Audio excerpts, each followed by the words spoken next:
Siguro po huli, paalala, mensahe po sa taong bayan at sa mga tututok nga po mamayang 5:30 ng hapon para po dito sa desisyon ng ICC Appeals Chamber pagdating sa interim release ni Pangulong Duterte.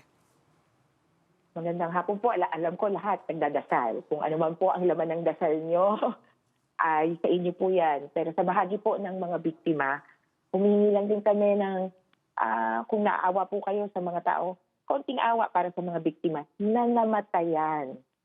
Ang hirap pa dahil sila ngayon ang binabas, sila ngayon ang pinuput down. Bakit ganito? Bakit ganyan? Samantalang ang gusto lamang naman nila ay katarungan at katotohanan. Kaya sa minimum po, pareho kami ng Duterte supporters ng hinahanap na malaman talaga kung anong katotohanan at kung sakali, para sa kanila, kung walang kasalanan, edi ma-acquit. Kaya lang, mukhang iba-iba kami ng pamamaraan ng pagpapakita ng suporta. Sigilan na po natin ang bashing at pagmamaliit sa mga biktima at mga kaanak nila. Salamat po.